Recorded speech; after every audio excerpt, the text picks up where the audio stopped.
I'm Catherine, and today I have an art tutorial for you on decorating pumpkins.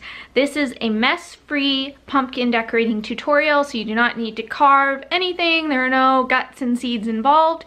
You can do it with very simple supplies, and there's no cleanup involved at all.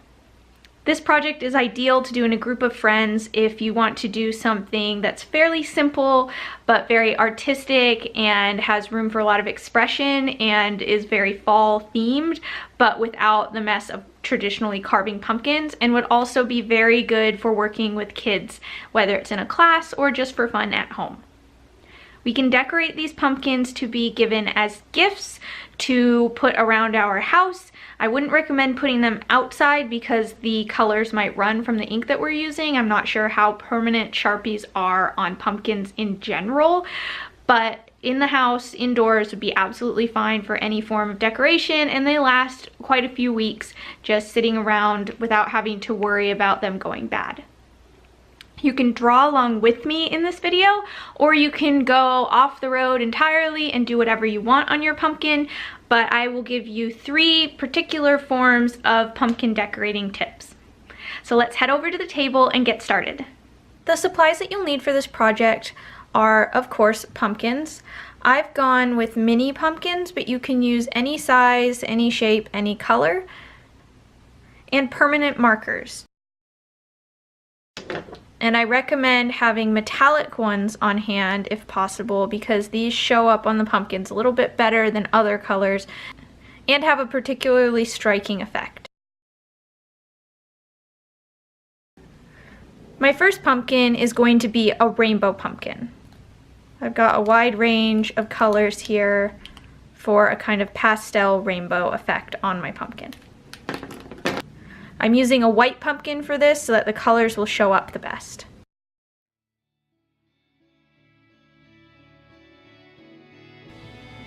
When drawing on pumpkins, it's useful to use their natural grooves as a guideline for where you're going to draw.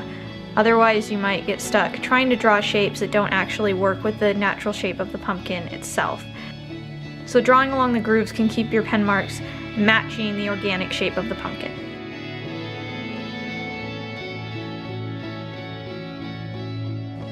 Be careful not to smear the existing lines as you're drawing around the edge of the pumpkin with the side of your hand. The pumpkin surface is kind of waxy, so it takes a little bit longer to dry than if you were drawing on a different surface with a Sharpie.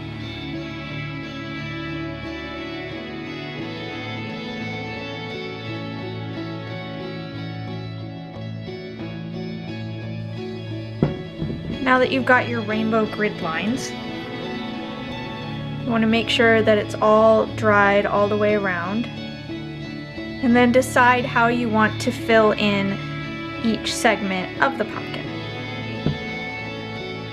I'm going to be doing dots on mine because I think that these will easily go on without room for error and don't take too much time or detail to get them to look effective on each individual segment.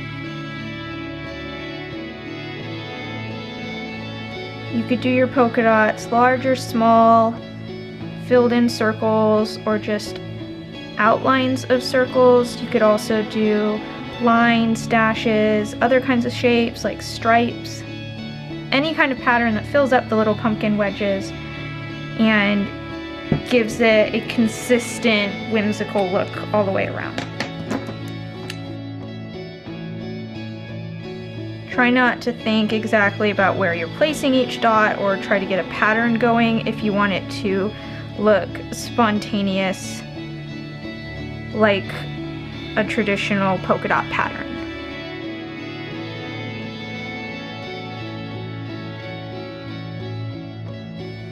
And embrace the flaws that are on the pumpkin itself, such as the age spots that can appear on any kind of gourd that you buy.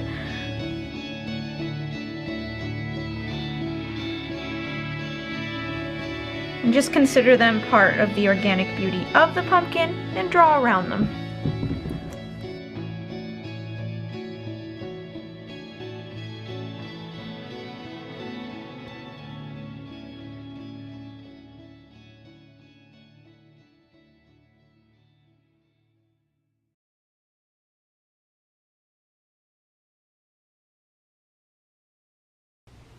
And there you have it, our first pumpkin, a rainbow polka dotted little guy.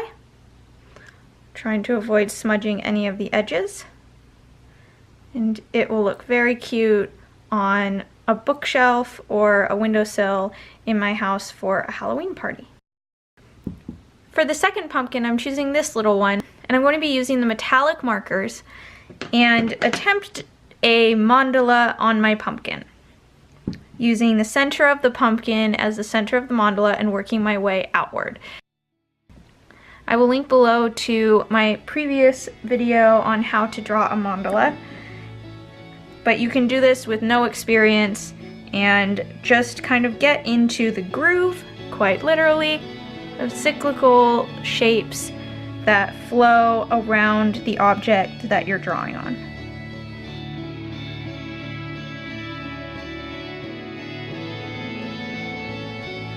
Because of the waxiness of the pumpkin, I'm going to have to go over some of these shapes a couple of times to make sure that the ink is sticking to them.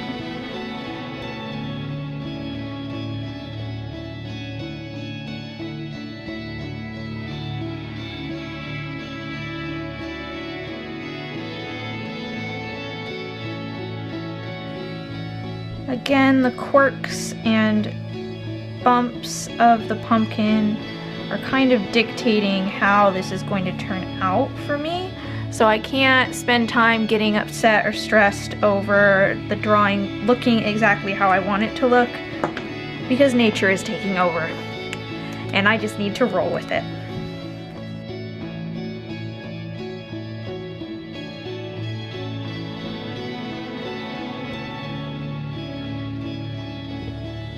I personally love any form of art that resists perfectionism.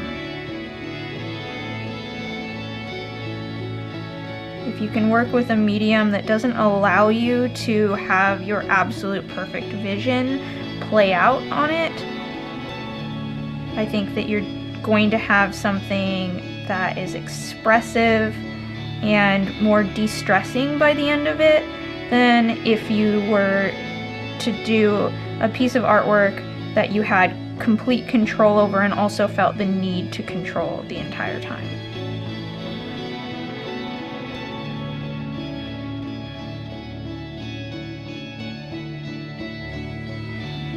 The mandala pumpkin is a great one to put on a coffee table or somewhere where you can look down at it from above rather than across the room, so that you can see the circular shape building out from the stem.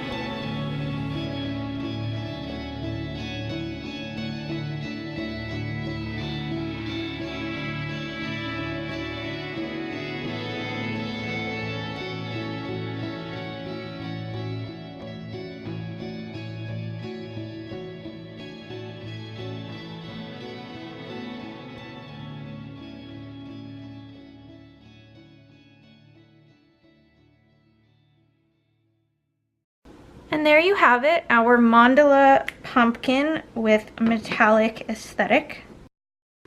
Best viewed from above, but you can admire every side of it as well.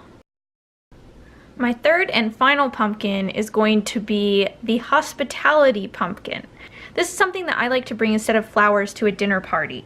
So you could just bring a mini pumpkin itself, that makes a nice gift, but you can also decorate one that sends a message, and that's what we're going to be doing. So we will be spelling out thank you along the grooves of the pumpkin for when you attend an event, whether it's a holiday event or just any social event or dinner party in the fall season, and brighten up your host day with something that's unique and sustainable. The silver pen seems to be holding up the best on the pumpkin, so I'm going to be using that to spell this out. You'll want to count out the number of segments or wedges on your pumpkin before you start to know how many letters you can fit on it and how you want to space them out. I'm gonna go over them once or twice more just to make sure that my letters are bold and deliberate looking. So there are my letters, and I'm gonna go in with one of my other colors and just add some hearts in the spaces.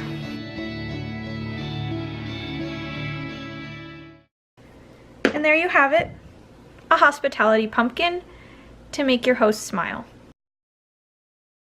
So these are our 3 mess-free pumpkin decorating projects. Please give me a thumbs up if you like this art tutorial. And don't forget to subscribe and hit the bell for notifications for new videos every week. Have a happy Halloween and have fun getting crafty with your pumpkins.